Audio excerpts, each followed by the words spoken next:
Hello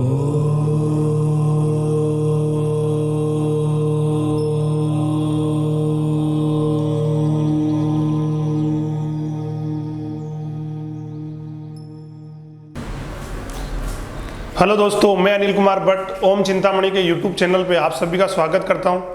आज अपन जिस subject का अध्ययन करेंगे वो रहेगा इतिहास, और इतिहास के अंतर्गत भी अपन जिस टॉपिक के बारे में पढ़ेंगे वो है राजस्थान का एकीकरण।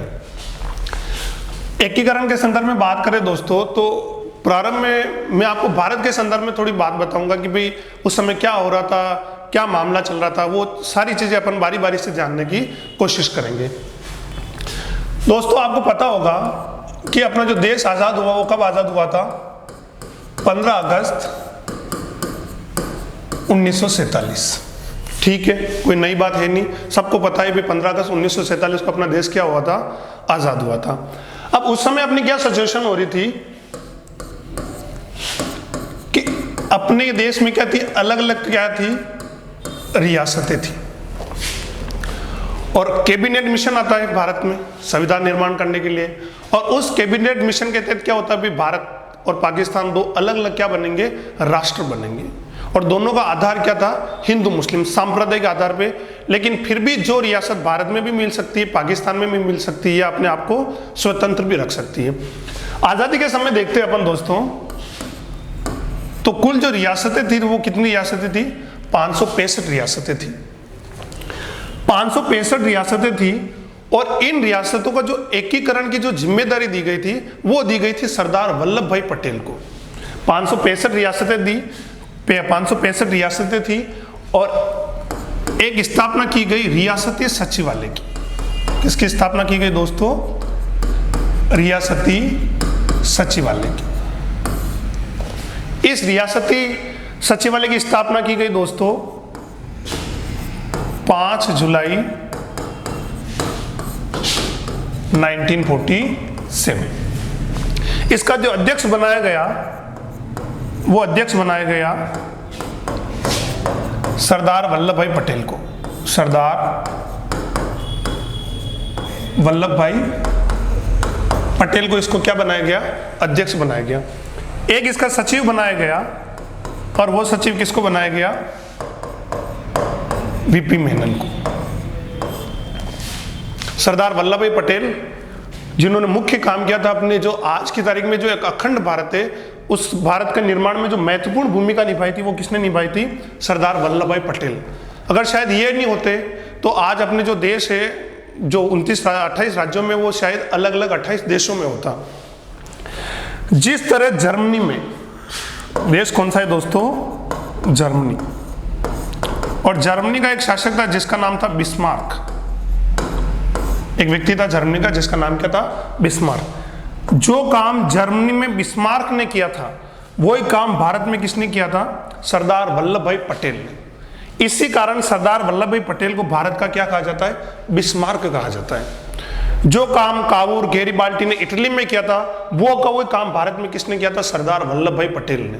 इस कारण इनको लोहे पुरुष या आयरन मैन कहा जाता है, और इन्हीं की याद में अभी स्टैच्यू ऑफ यूनिटी बनी थी। उसके बारे में अपन करंट में आगे चर्चा करेंगे। ठीक है भाई, सब कुछ पता चल गया। रियासती सचिवालय बनाया गया 5 जुलाई 1947।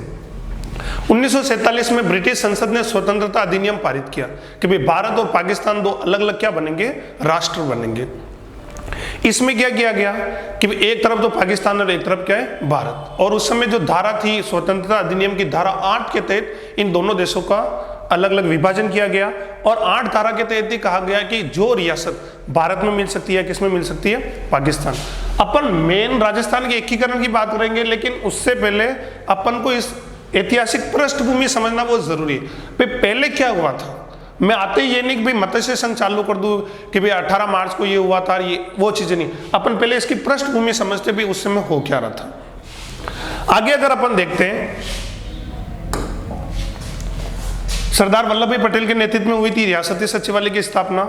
सरदार वल्लभ भाई पटेल ने क्या किया था? लगभग बारी बारी से 562 रियासतों को क्या कर दिया था? एकीकरण कर दिया था। लेकिन 3 रियासतों में सबसे ज्यादा दिक्कत आ रही थी। कौन कौन सी वो रियासतें? एक तो है जूनागढ़,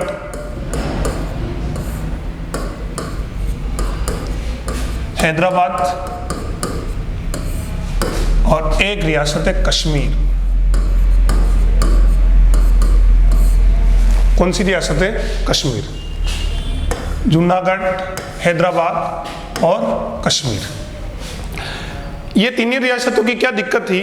सबसे पहले अपन बारी बारी से थोड़ी सामान्य सी बात कर देते हैं इन रियासतों के बारे में। अपन मुख्य अपना जो टॉपिक है राजस्थान का एकीकरण, वो तो अपन पढ़ ही पढ़ेंगे, लेकिन उससे पहले मैं आपको इनके बारे में बता देता हूं। अपन बात करें जूनागढ़ की।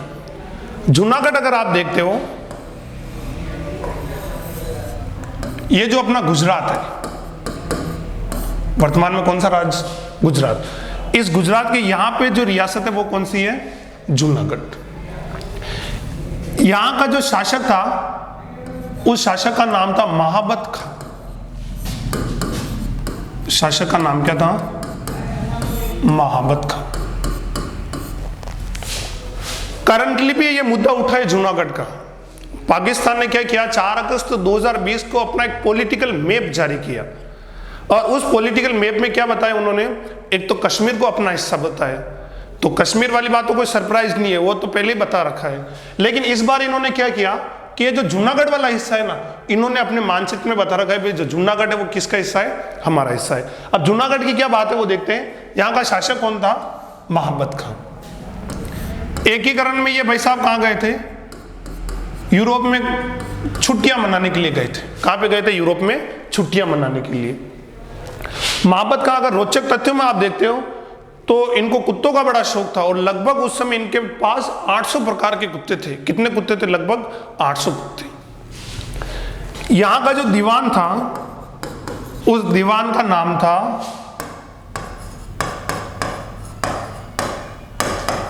शाहनवाज भुट्टो। जुल्फिकार अली भुट्टो, बेनजीर भुट्टो, ये भुट्टो परिवार है। यहाँ के दीवान या प्रधानमंत्री आप मानते हो तो कौन थे यहाँ पे? शाहनवाज भुट्टो। हुआ क्या, यहाँ पे सबसे बड़ी दिक्कत क्या थी? यहाँ पे जो जनसंख्या थी, वो जनसंख्या लगभग 80% जो जनसंख्या थी वो किस धर्म की थी? हिंदू धर्म की। और लगभग 20% में मुस्लिम और थोड़े बहुत सिख, ईसाई वगैरह, बौद्ध वगैरह ये थे। अधिकतर जन जो 20% में थे वो कौन थे? मुस्लिम थे। और 80% में किसकी थी? हिंदू की। ये जो जनसंख्या या जो जनता थी वो तो किसकी ओर मिलना चाहती थी? भारत की ओर। लेकिन ये जो शासक था ये किसकी ओर मिलना चाहता था? पाकिस्तान की ओर। ठीक है।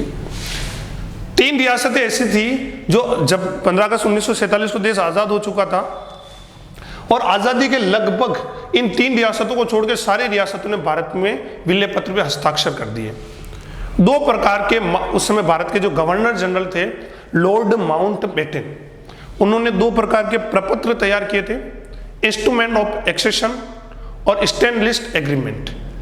आपको अगर भारत में विलय करना है तो आप इंस्ट्रूमेंट ऑफ एक्सेशन पे सिग्नेचर करके आप भारत का हिस्सा बन सकते हो, या अगर आप स्टैंड लिस्ट यानी स्थायी रहना चाहते हो तो उस प्रपत्र पे आप क्या कर सकते हो? हस्ताक्षर।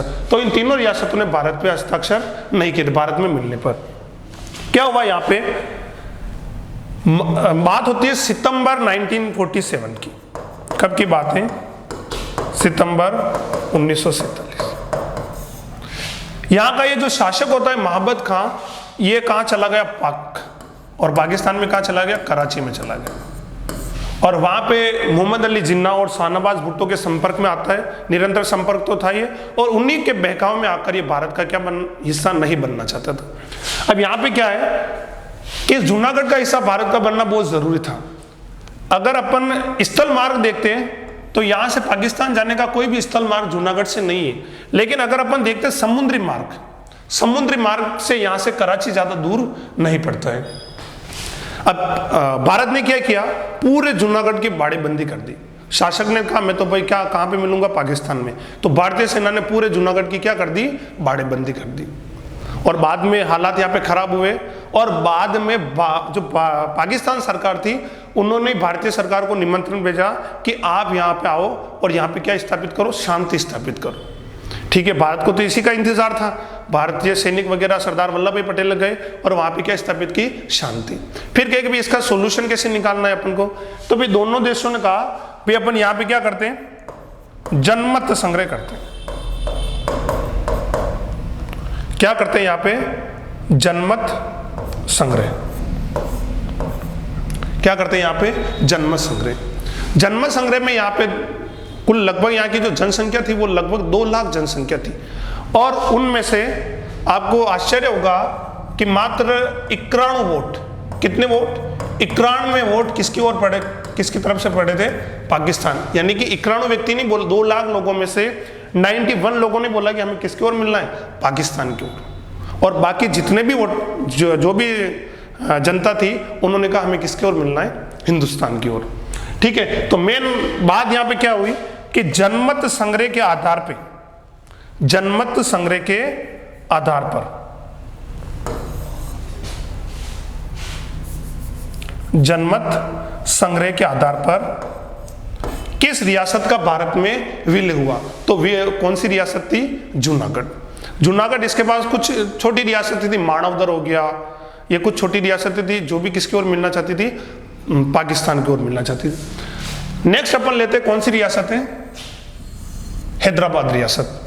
थोड़ा भारत के संदर्भ में लंबा हो रहा है, लेकिन फिर भी आप अगर इसको देखोगे तो नॉलेज मिलेगा आपको, और बहुत सारी चीजें आपकी ऑटोमेटिक क्या हो जाएगी, क्लियर। कश्मीर को लेकर मैं बता दूं, अभी मैं आपको कश्मीर के बारे में ज्यादा नहीं बताऊंगा, इसके लिए मैं बहुत शानदार वाला वीडियो बनाऊंगा। अनुच्छेद 370, आर्टिकल 370 पे एक बहुत ही शानदार वाला क्या बनाऊंगा, मैं आपको वीडियो बनाऊंगा। उससे पहले अपन हैदराबाद के बारे में थोड़ी बहुत जानकारी प्राप्त कर लेते हैं, और कश्मीर के बारे में एक अलग से मैं क्या बनाऊंगा, वीडियो। हाँ भाई, अगली जो रियासत थी वो कौन सी रियासत थी, हैदराबाद। यहां का जो निजाम था, निजाम उस्मान, हैदराबाद का जो शासक था, निजाम था, वो कौन था, निजाम उस्मान। और उस समय विश्व के अमीर लोगों में इसकी क्या होती थी, गिनती होती थी। कहते हैं उस समय इसकी आय थी 9 करोड़ के लगभग। कितनी थी आय, 9 करोड़। अभी तो 9 करोड़ कुछ भी नहीं है, लेकिन उस समय 9 करोड़ का बहुत ही अच्छा क्या था, एक अच्छे पैसे माने जाते थे।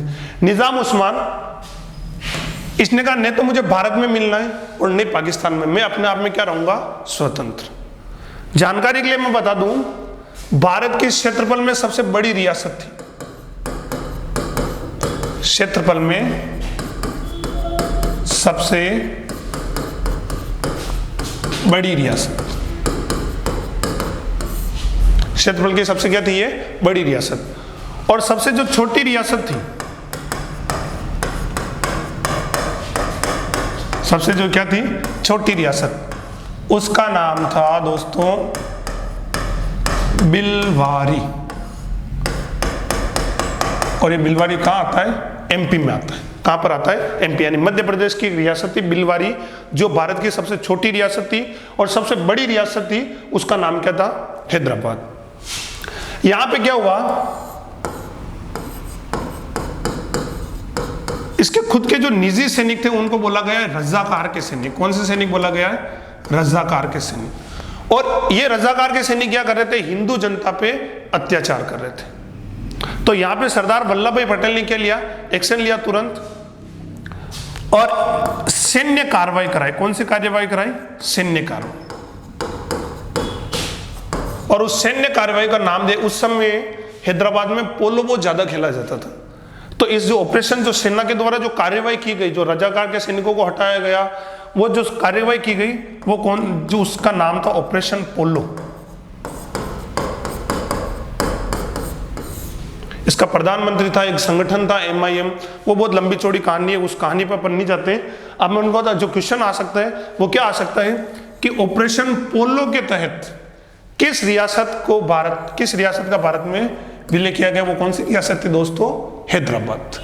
ठीक है, सरदार वल्लभ भाई पटेल ने एक पुलिस कार्रवाई का नाम देके सेना भेजी और पूरे रजाकार के सैनिकों को खत्म किया गया और निजाम को भी समझाया, और बाद में हैदराबाद को किसमें मिला दिया गया, भारत में मिला दिया गया। ठीक है, नेक्स्ट जो रियासत है वो कौन सी है दोस्तों, कश्मीर।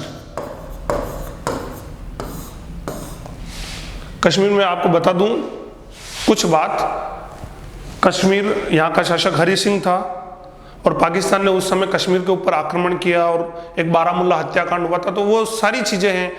पंडित नेहरू यूएनओ चले गए थे, जो उनकी एक अपन इतिहास में गलती भी मानी जाती है कि भी नेहरू जी कश्मीर के मुद्दे को कहाँ लेके चले गए थे, यूएनओ। लेकिन ये जो सारी बातें ना, ये मैं आपको एक अगले वीडियो में बताऊंगा, जब भी मैं बनाऊंगा वीडियो अनुच्छेद 370 वाला।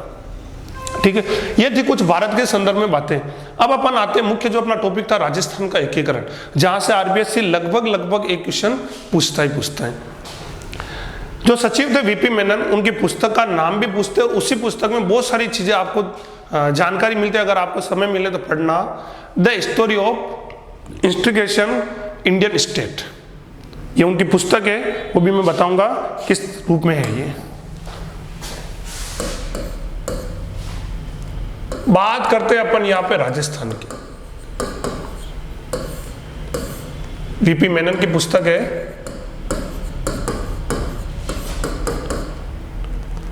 द स्टोरी ऑफ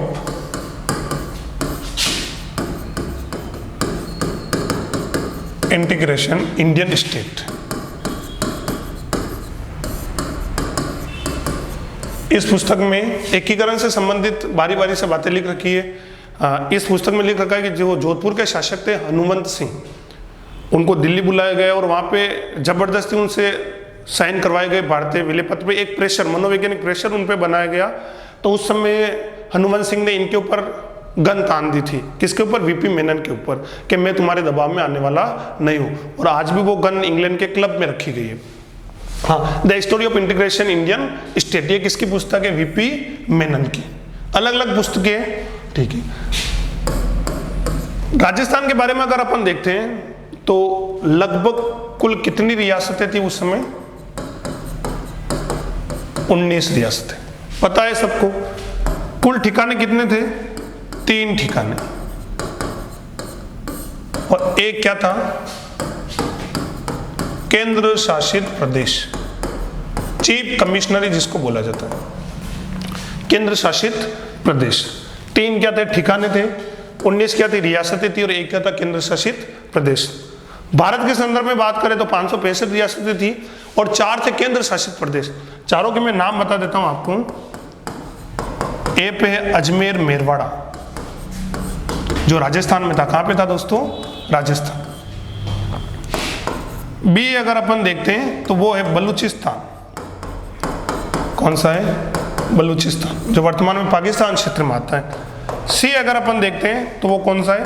कुर्ग, जो आता है कर्नाटक में। कहां आता है? कर्नाटक। और डी है दिल्ली।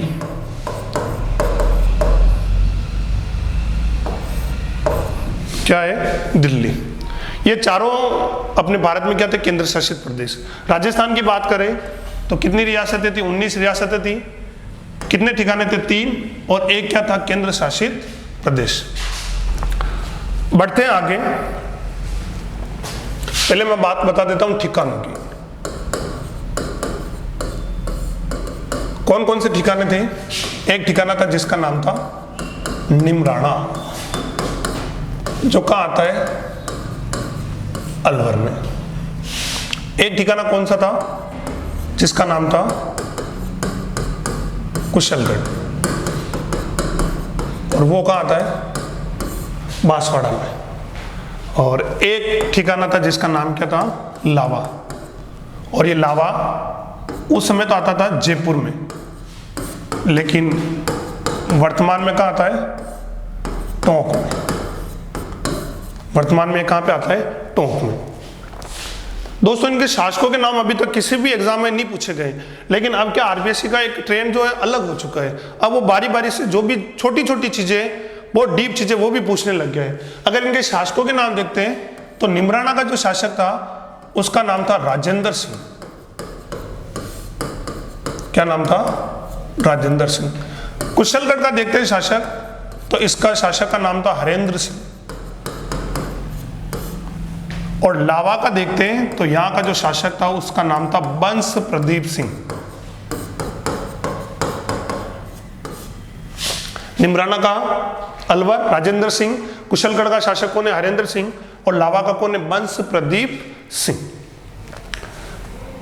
आगे अगर अपन देखते हैं, ये जो ठिकाने हैं, रियासतों को तोपों की सलामी दी जाती थी, इसलिए इन्हें क्या बोला जाता है? Salute state. रियासतों को क्या दी जाती थी? तोपों की सलामी, इसलिए इन्हें क्या बोला गया है? Salute state. किसके कारण बोला गया है? तोपों की सलामी के कारण। किसके कारण बोला गया? तोपों की सलामी के कारण। लेकिन ये जो ठिकाने थे, इनको नॉन सैल्यूट स्टेट कहा गया है। क्या कहा गया है? Non salute state. Non salute state. इनको क्या? तोपों की सलामी नहीं दी जाती थी। किनको नहीं दी जाती थी? इन ठिकानों को। ठीक है, एक बात और है यहाँ पे, अलग अलग रियासतों को अलग अलग तोपों की सलामी दी जाती थी। तो पहले मैं आपको क्या बता रहा हूं, 7 चरण अपन पढ़ेंगे, लेकिन वो लास्ट में पढ़ेंगे। उससे पहले क्या था, कितने शासक थे, कौन किस शासक ने क्या क्या क्या, जो इनके तथ्य हैं वो तथ्य अपन पढ़ेंगे। तो नेक्स्ट अपन पढ़ते हैं इनके तथ्य क्या क्या है।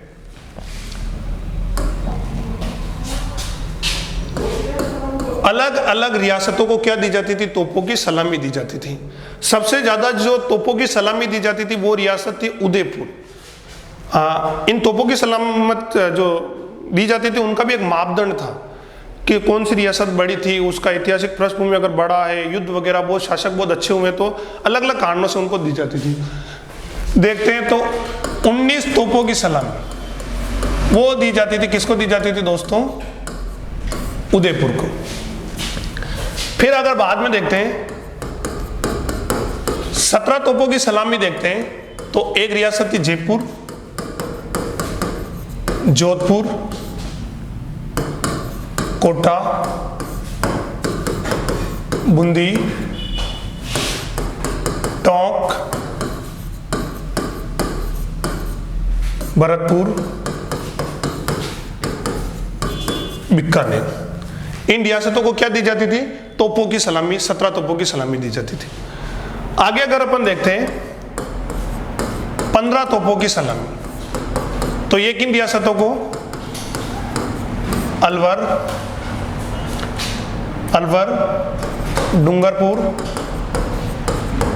बांसवाड़ा, प्रतापगढ़,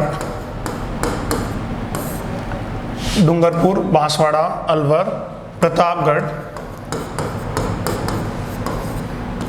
सिरोही, अलवर, डूंगरपुर, बांसवाड़ा, प्रतापगढ़, सिरोही। इन रियासतों को कितने तोपों की सलामी दी जाती थी? 15 तोपों की। जो बची हुई जो रियासतें इनको दी जाती थी। और इनमें देखते हैं एक जैसलमेर,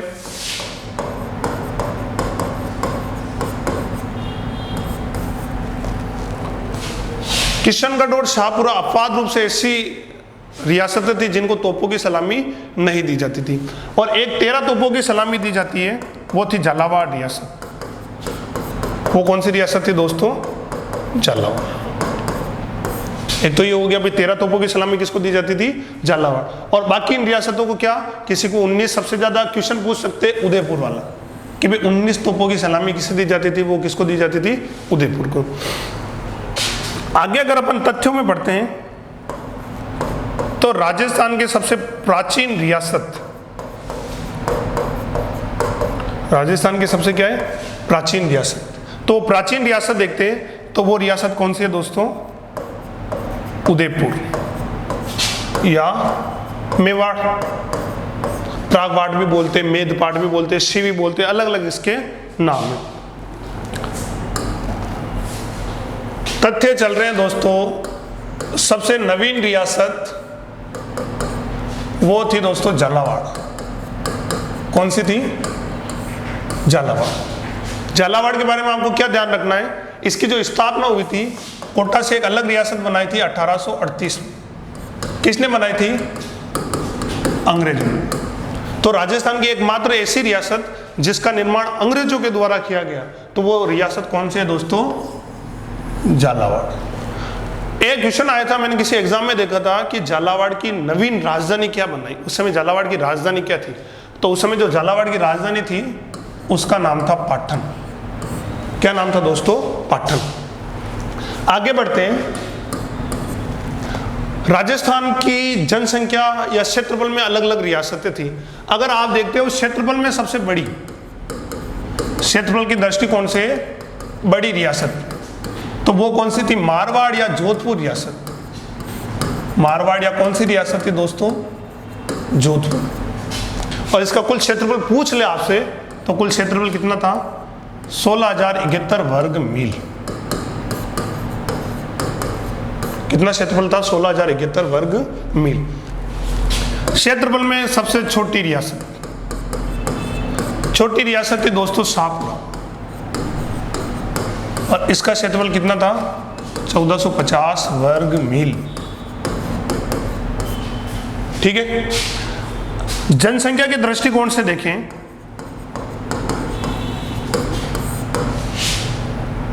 तो बड़ी रियासत थी, उसका नाम था जयपुर, और जयपुर 1941 में इसकी जो जनसंख्या थी वो कितने लाख थी दोस्तों? 30 लाख जनसंख्या थी। 1947 की बात कर रहे हैं अपन, तो 51 में तो हो ही नहीं सकती, 10 वर्षों में जनगणना होती है। 1941 में जो जयपुर की जनसंख्या थी वो कितने लाख थी दोस्तों? 30 लाख। अब ये मैं इतनी चीजें क्यों बता रहा हूं आपको? ये चीजें इसलिए बता रहा हूं क्योंकि आपको पूछ सकता है फैक्ट के बारे में कि निम्न में से एकीकरण के समय कौन सी बात सही है, कौन सा कथन सत्य है, कौन सा कथन असत्य है। आगे अगर अपन देखते हैं, सबसे छोटी रियासत थी जनसंख्या में, उसका नाम भी क्या था? शाहपुरा। क्षेत्रफल में भी छोटी कौन सी है? शाहपुरा। और जनसंख्या में भी सबसे कम जो जनसंख्या थी वो किसकी थी? शाहपुरा की। और इसकी जनसंख्या थी लगभग 16,000। ये किसकी जनसंख्या थी? शाहपुरा की। कुछ विचित्र रियासतें थी। अगर अपन बात करें एक जैसलमेर रियासत की, कौन सी रियासत है? जैसलमेर। इसको राजस्थान का क्या कहा जाता है? अंडमान कहा जाता है। क्या कहा जाता है? राजस्थान का अंडमान। और ये बात किसने बोली थी? पंडित जवाहरलाल नेहरू ने। और इसको विश्व का 8वां आश्चर्य कहा था। पंडित नेहरू ने जैसलमेर रियासत को क्या कहा था? विश्व का 8वां आश्चर्य। मराठा यहां से जो चौथ कर होता था, एक तो जैसलमेर, बीकानेर और किशनगढ़, ये ऐसी रियासतें थी जहां से मराठा चौथ नामक कर नहीं लेते थे।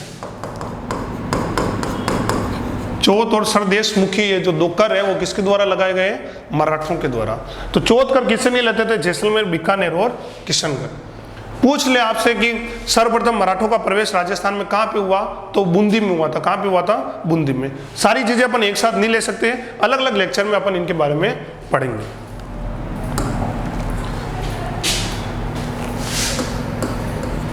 हाँ, राजस्थान के बारे में अगर एकीकरण के संदर्भ में देखें 7 चरण के अलावा, तो यहाँ पे अलग अलग शासकों ने क्या किया था? अलग अलग प्रयास किए थे, अलग अलग, जैसे पाकिस्तान में मिलने के। आपको एक रियासतों के राजाओं का एक मंडल था, उस मंडल का नाम है नरेंद्र मंडल। कौन सा मंडल है दोस्तों? नरेंद्र मंडल। और प्रतिवर्ष दिल्ली में राजाओं की क्या होती थी? बैठक होती थी। क्या होती थी? बैठक। सभी रियासत के राजा इकट्ठे होते थे। जब 1947 में नरेंद्र मंडल की बैठक हुई तो इसका जो अध्यक्ष था उसका नाम था, भोपाल का जो नवाब था उसका नाम था हज्जी मुल्ला। क्या नाम था दोस्तों? हज्जी मुल्ला। जो कहाँ का नवाब था? भोपाल का नवाब था।